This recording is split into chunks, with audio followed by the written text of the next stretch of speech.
Hey guys, Brently Bazor here. Some of the students call me Mr. B.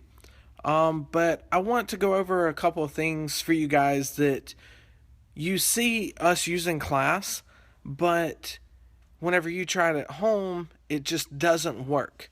Everybody always compliments me on how I get my daughter. She's 2. Lily's 2, and whenever I want her to go do something, they're always amazed that she'll do it on the first, sometimes the second time that I tell her to do this. And I want to share with you guys the main reason that our classes work and why I am able to get these results and you are always fighting for those results.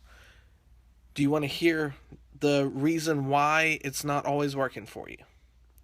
The big thing is consistency. Consistency is huge.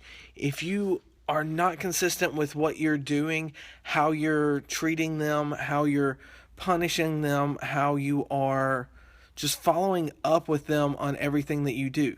I know that a lot of parents count 1, 2, 3, and they don't do anything whenever they get to the 3. What I like to use, this is one thing I want you guys to try. This is your homework. Count down from 5. If they don't do it by the time you get to 1, follow up with some type of punishment. It does not mean that you have to spank your child. If that's what you like to do, you can do that.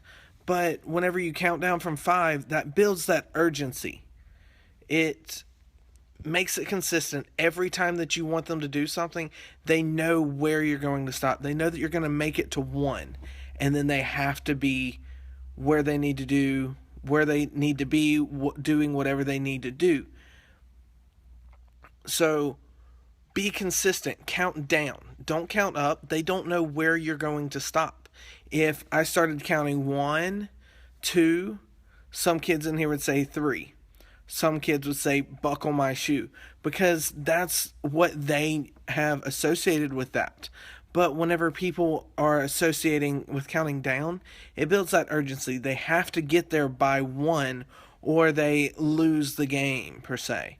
That's why we always have countdowns on games and stuff, because it builds up that energy and it makes them want to hustle and get to where they need to be.